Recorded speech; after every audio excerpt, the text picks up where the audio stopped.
She vanished without a trace, but 20 years later, one hidden call exposed a killer no one ever suspected. It was a quiet autumn night in the small town of Brookvale. The kind of night where everything felt still, almost frozen in time. A cold breeze drifted through the empty streets, carrying dry leaves across the pavement. Streetlights flickered softly, casting long shadows that stretched across sidewalks and alleyways. Inside Rosie's diner, the warm glow of yellow lights painted a very different picture. The smell of coffee and fried food still lingered in the air, even as the last customers had already left. Chairs were being flipped onto tables, and the sound of dishes clinking echoed in the background. Sarah Mitchell wiped down the counter, her movements slow and tired after a long shift. At 22, she had a calm and gentle personality, but tonight something about her seemed different. She kept glancing toward the door, as if expecting someone, or worried about something. "You okay?" her coworker Jenna asked, noticing her distraction. Sarah forced a small smile. "Yeah, just tired." But it didn't sound convincing. Jenna shrugged it off at first. Late shifts could do that to anyone. Still, she couldn't shake the feeling that something was off. Sarah had been quieter than usual all evening, barely talking, lost in her own thoughts. At around 10:10 p.m., the diner officially closed. The neon sign was switched off, and the front door was locked. Outside, the parking lot was nearly empty, except for a few scattered cars sitting under dim lights. Sarah grabbed her bag and checked her phone quickly. No new messages. "I'll see you tomorrow," Jenna said, tying her jacket. "Yes, see you," Sarah replied, but her voice carried a hint of hesitation. Jenna left first, her car engine fading into the distance. Sarah stayed behind for a moment longer. She stood near the window, staring out into the dark parking lot. Something, or someone, seemed to be holding her back. Then, taking a deep breath, she stepped outside. The cold air hit her instantly. She wrapped her arms around herself and walked toward her car, her footsteps echoing in the silence. The dim street light above flickered again, briefly plunging the lot into darkness, before lighting up once more. Sarah reached her car and stopped. There was a figure standing near the edge of the parking lot. At first, she thought it might just be a shadow, but then it moved. A man tall, wearing a dark jacket, his face hidden in the low light. Sarah hesitated. Her heart began to race. "Hello," she called out, her voice uncertain. The man didn't respond right away. He slowly stepped closer, his shoes crunching against the gravel. There was something unsettling about the way he moved. Too calm, too deliberate. "I just need to ask you something," he finally said, his voice low and steady. Sarah tightened her grip on her bag. "What is it?" He stopped a few feet away from her. For a brief moment, everything felt frozen. The wind, the sound, even time itself seemed to pause. Then Sarah took a small step back. "I don't think I can help you," she said quickly, trying to keep her voice steady. The man tilted his head slightly. And then, the diner's back door creaked open behind her. "Sarah!" "You forgot your..." Jenna's voice echoed, but she stopped mid-sentence when she saw the man. The moment broke. Sarah turned her head for just a second. And in that second, everything changed. When Jenna looked again, the man was gone. So was Sarah. Only the sound of the wind remained, sweeping across the empty parking lot as if nothing had ever happened. The next morning, Sarah's car was still parked behind the diner. Her purse sat untouched on the front seat. The keys were still in the ignition, but Sarah Mitchell was nowhere to be found. No signs of a struggle, no witnesses, no clues. Just a single, chilling question that would haunt Brookvale for years. What really happened that night? In the days following Sarah Mitchell's disappearance, the quiet town of Brookvale was thrown into fear and confusion. What had once felt like a safe, close, knit community suddenly became a place filled with questions, whispers, and suspicion. Search teams were organized almost immediately. Volunteers walked through nearby woods, empty lots, and abandoned buildings. Police officers knocked on doors, asking the same question again and again. Did you see anything unusual that night? But no one had answers. The only solid clue came from the diner parking lot. Sarah's car had been left exactly where she parked it. Her purse was still inside, untouched. There were no signs of a struggle, no broken glass, no scattered belongings, no visible evidence that anything had gone wrong. It didn't make sense. Detective Alan Brooks, the lead investigator, knew one thing for sure: people don't just vanish without a trace. As the investigation deepened, detectives began to look closely at Sarah's personal life. At first, everything seemed normal. She lived with her mother, had a steady job at the diner, and was known as kind and responsible. But as they spoke to more people, a different picture slowly began to form. Sarah had been acting differently in the weeks before she disappeared. Her best friend, Emily Parker, was one of the first to mention it. She was scared, Emily said during her interview, her voice shaking. She didn't tell me everything, but I could tell something was bothering her. Detective Brooks leaned forward. Did she say anything specific? Emily hesitated, then nodded slowly. She told me, if anything happens to me, it's not an accident. The room went silent. Those words changed everything. Now, the case was no longer just a missing person investigation. It was something much darker. Police began revisiting every person connected to Sarah, looking for anyone who might have had a reason to hurt her. One name quickly stood out: Daniel Reeves. Daniel was Sarah's ex-boyfriend. Their relationship had ended months earlier, but it hadn't been a peaceful breakup.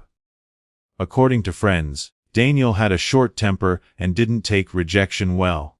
There had been arguments, late-night phone calls, and even a few incidents where neighbors reported shouting. When police brought Daniel in for questioning, he appeared calm, almost too calm. I haven't seen Sarah in weeks, he said, leaning back in his chair. We're done. I've moved on. Detective Brooks studied him carefully. Where were you the night she disappeared? At home. Daniel replied without hesitation. Alone. Watching TV. No witnesses. No proof. Just his word. The lack of an alibi raised suspicion, but there was nothing concrete to tie him to Sarah's disappearance. His phone records showed no calls to her that night, no messages, nothing unusual. Still, something didn't feel right. Meanwhile, another lead began to emerge from the diner. Jenna, Sarah's coworker, remembered something important during a follow-up interview. There was a man, she said. I saw him in the parking lot that night, talking to Sarah. Detective Brooks's attention sharpened instantly. Can you describe him? Jenna frowned, trying to remember. He was tall, wearing a dark jacket. I couldn't see his face clearly. It was too dark. Did you recognize him? She shook her head. No, I don't think so. That description, a tall man in a dark jacket, became the only real lead in the case. Police released a public statement, asking anyone with information to come forward. Sketch artists tried to create a rough image based on Jenna's memory, but it was too vague to be useful. Tips came in, but none led anywhere. Days turned into weeks. Weeks turned into months. The investigation began to slow down. Detectives followed every possible angle: friends, coworkers, strangers passing through town. But each lead ended the same way: nothing. Daniel remained a person of interest, but without evidence, the police could do nothing. Eventually, the case grew colder. Files were stacked away. Interviews stopped. The town tried to move on, but the memory of Sarah never truly faded. Her mother kept her room exactly the same, hoping one day she would walk back through the door. But deep down, many feared the truth. Something had happened to Sarah Mitchell, and whoever was responsible was still out there, hidden in plain sight. 20 years had passed since the night Sarah Mitchell vanished, but in Brookvale, time had never fully moved on. The town looked different now. New shops had replaced old ones. The diner where Sarah once worked had been renovated, its faded neon sign replaced with a brighter, modern version. Streets had been repaved, houses repainted, and new families had moved in. But beneath all those changes, the memory of Sarah still lingered. Older residents remembered the fear that had settled over the town back then. The way parents stopped letting their children stay out late. The way neighbors began locking their doors a little tighter. For many, Sarah's disappearance had been the moment Brookvale lost its sense of safety. Every year on the anniversary of her disappearance, a small group would gather near the diner. They would light candles, share stories, and hope that someday the truth would come out. For 2 decades, it never did. Until Detective Lisa Carter came along. Lisa was new to Brookvale Police Department, but she wasn't new to cold cases. She had built a reputation for reopening forgotten investigations and seeing things others had missed. Where most saw dead ends, she saw unfinished stories. And Sarah Mitchell's case bothered her the moment she read it. She sat alone in the records room late one evening, flipping through the thick file. Old photographs, witness statements, timelines. Everything was carefully documented, yet something felt incomplete. It didn't feel like a case that had been solved. It felt like a case that had been abandoned. Lisa leaned back in her chair, staring at Sarah's photo clipped to the front of the file. A young woman with a warm smile and bright eyes, frozen in time at 22. "Someone knows what happened to you," Lisa murmured quietly. "They've just never been caught." The next morning, she made it official. She reopened the case. At first, some of her colleagues were skeptical. "It's been 20 years, one officer told her. "If there was anything to find, it would have been found already." But Lisa didn't agree. "Back then, they didn't have what we have now," she replied. "Technology changes everything." She started from the beginning, carefully reviewing every detail. She didn't rush. Instead, she focused on small things, tiny inconsistencies that might have been overlooked. One of the first things she revisited was the witness statement from Jenna, the coworker who had seen Sarah talking to a man in the parking lot. Lisa tracked Jenna down, now living in a nearby town. When they met, Jenna looked nervous, as if the past had suddenly come rushing back. "I've tried to forget that night," Jenna admitted. "But it never really leaves you." Lisa nodded gently. "I just need you to tell me everything you remember. Even the smallest detail." Jenna closed her eyes for a moment, thinking. "He didn't belong there," she finally said. "That's what stuck with me. I didn't recognize him. And in a small town like Brookvale, you usually recognize people. That detail mattered." Lisa wrote it down. A stranger. Someone unfamiliar. Someone who didn't stand out enough at the time. But didn't quite fit either. Back at the station, Lisa moved on to something that had been largely ignored years ago: Sarah's phone records. In 2004, investigators had limited tools. They checked basic call logs, but anything deleted or hidden was almost impossible to recover. Now, things were different. Lisa requested a full digital reconstruction of Sarah's phone activity, using modern forensic technology. It took time, but when the results came in, it changed everything. There it was. A call, made just minutes before Sarah disappeared. A call that had never been properly identified. Lisa stared at the number on the screen. Her pulse quickened. "Who were you talking to, Sarah?" she whispered. The number had been inactive for years, but records still existed. Lisa traced it back to a name. Mark Holloway. The name didn't ring any bells at first. He wasn't in the original suspect list. He hadn't been questioned. He had never come up in the investigation. That alone made Lisa uneasy. She dug deeper. Mark Holloway had lived in Brookvale at the time of Sarah's disappearance. According to records, he was a regular customer at the diner. Quiet, kept to himself, no criminal history, the kind of person no one would suspect. Lisa pulled up an old photograph of him. Average height, plain face, the kind of man you could walk past 100 times and never notice. And yet, somehow, his number was the last one Sarah called, or the last one that called her. Lisa leaned forward, her instincts telling her she was getting closer. For 20 years, This name had stayed hidden in the background. But now, it was impossible to ignore. Mark Holloway, she said slowly. For the first time since reopening the case, Lisa felt something shift. This wasn't just a cold case anymore. It was a puzzle, and she had just found the missing piece. Detective Lisa Carter didn't wait. The moment Mark Holloway's name surfaced, she knew she had to act quickly, but carefully. After 20 years, if Mark had something to hide, he had also had 20 years to perfect his silence. Lisa sat at her desk, reviewing everything she had gathered so far. The recovered phone record, Jenna's statement about the unknown man, the timeline that placed Sarah in the parking lot and Mark in the same place that night. It wasn't proof, but it was enough to begin. She pulled Mark's current records. He still lived in Brookvale. That alone sent a chill down her spine. For 20 years, he had stayed in the same town, walked the same streets, lived among the same people who had searched for Sarah, hidden in plain sight. Lisa arranged for a voluntary interview. When Mark Holloway walked into the station, he looked exactly like his photo, ordinary, quiet, the kind of man no one would look at twice. He wore a neutral expression, but his eyes moved constantly, scanning the room, taking everything in.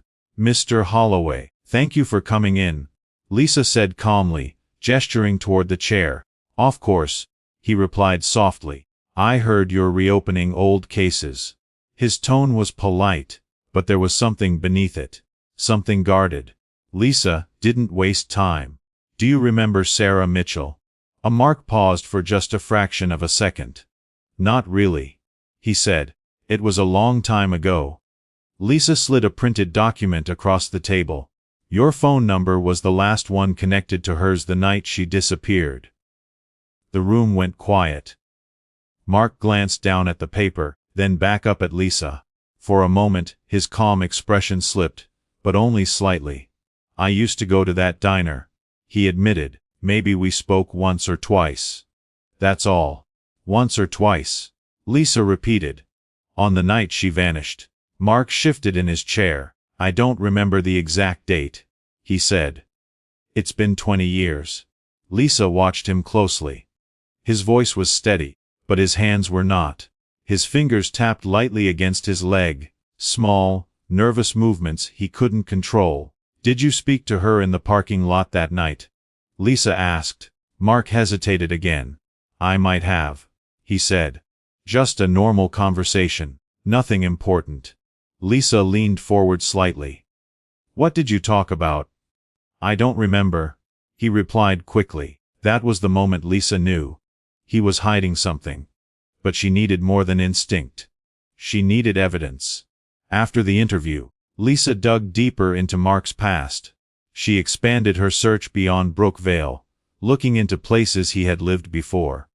That's when she found it. Years before moving to Brookvale, Mark had lived in another small town, Ridgeview. And in Ridgeview, there had been a missing person case, a young woman, gone without a trace. The similarities were impossible to ignore. Same age range, same sudden disappearance, same lack of evidence. But back then, no suspect had ever been identified. Until now. Lisa felt the pieces coming together, forming a pattern that had gone unnoticed for decades. Mark wasn't just a witness. He was connected, possibly to more than one disappearance. With this new information, Lisa applied for a search warrant for Mark's old property in Ridgeview. The house had long been abandoned, the land overgrown and forgotten. When investigators arrived, the place felt frozen in time. Broken windows, peeling paint, silence. But Lisa wasn't interested in the house. She was interested in what might be hidden beneath it. The search team began digging in the backyard, focusing on areas that looked disturbed or uneven. Hours passed, nothing. Then, a shovel hit something hard. The sound stopped everyone. Carefully, they cleared the dirt away. And what they uncovered sent a wave of silence through the entire team. Human remains. Buried deep. Hidden for years. Lisa stood still, her heart pounding as the reality sank in. This wasn't just a theory anymore. This was proof. DNA testing took time, but when the results came back, They confirmed what Lisa already feared and hoped to prove. The remains belonged to Sarah Mitchell. After 20 years, she had finally been found. Lisa closed her eyes for a moment, taking in the weight of it all. Sarah wasn't missing anymore. She had been there all along, waiting to be discovered, waiting for someone to finally uncover the truth. And now, there was no turning back. Mark Holloway's secret was no longer buried. And very soon, neither would be his lies. The interrogation room felt colder than usual. Mark Holloway sat quietly in his chair, his hands resting on the table. For the first time since Detective Lisa Carter had met him, he didn't look calm. The mask he had worn so carefully for years was beginning to crack. Across from him, Lisa placed a file on the table. Inside were the DNA results, the evidence that had ended a 20-year mystery. She opened the file slowly, letting the silence build. "We found her, Mark," she said, her voice steady but firm. "We found Sarah Mitchell." Mark didn't respond, but his eyes shifted. "That property in Ridgeview," Lisa continued, "the one you used to own. We dug in the backyard." Still no answer. Lisa leaned forward slightly. She was buried there. The words hung in the air like a weight. For a long moment, nothing happened. Then Mark exhaled deeply, his shoulders dropping as if something inside him had finally given up. 20 years of silence gone in a single breath. "I didn't mean for it to go that far," he said quietly. "It was the beginning." Lisa didn't interrupt. She let him speak. Mark stared at the table, avoiding her eyes. "I saw her at the diner," he continued. "She was always there, smiling, talking to people like everything in the world was normal." His voice carried a strange mix of emotion. Resentment, obsession, something darker. "I started going there more often. Sitting in the same spot, watching her, learning her routine." Lisa listened carefully, every word confirming what she already suspected. "Why Sarah?" she asked. Mark shook his head slowly. "It wasn't supposed to be her." Lisa's expression hardened. "What do you mean?" "There was someone else," he admitted. "Another girl. I had been watching her for weeks. But that night, she wasn't there." He paused, swallowing hard. "And then I saw Sarah, alone." The room felt heavier with every word. "I followed her outside," Mark continued. "I just wanted to talk. That's all, but she got nervous. She tried to walk away." His hands clenched slightly. "She made it difficult." Lisa's voice sharpened. "So you forced her?" Mark nodded faintly. "I panicked," he said. "I didn't plan it like that. I just reacted." He went on to describe the events of that night in chilling detail. How he forced Sarah into his vehicle. How he drove out of town. How everything spiraled out of control. "I didn't think anyone would find her," he said quietly. "I buried her where no one would look." Lisa felt a mix of anger and relief. Anger for what had been done. Relief that the truth was finally being spoken. "And Ridgeview?" she asked. "The other case?" Mark closed his eyes. "That one was planned," he admitted. The confession sent a chill through the room. It wasn't just one crime. It never had been. Mark had been living with these secrets for decades, hiding behind an ordinary life while carrying out acts no one had suspected. But now, it was over. Every detail was recorded. Every word documented. There was no escape left. The trial that followed shook Brookvale to its core. For years, people had lived alongside Mark Holloway without ever suspecting the truth. He had been the quiet man in the background, the one no one noticed. Now, everyone knew his name. The courtroom was filled the day the verdict was read. Sarah's family sat in the front row, holding on to each other as they waited for justice. "Guilty," the judge declared. The word echoed through the room. Mark showed no emotion as he was sentenced to life in prison, with no chance of release. For the first time in 20 years, the Mitchell family finally had answers. It didn't erase the pain, but it ended the uncertainty. They could finally lay Sarah to rest. In the weeks that followed, Brookvale began to heal. Slowly, quietly, people returned to their routines, But something had changed. The truth had been uncovered. But it had also revealed how close danger had always been. Detective Lisa Carter stood outside the diner one evening, looking at the same parking lot where it had all begun. The lights were brighter now. The Yurikitruda felt safer. But she knew the truth. Sometimes, the most dangerous people aren't the ones who stand out. They're the ones who blend in. The ones no one notices. As Lisa turned to leave, one thought stayed with her. After 20 years, justice had finally been served. But the question remained. How many other stories like still waiting to be uncovered?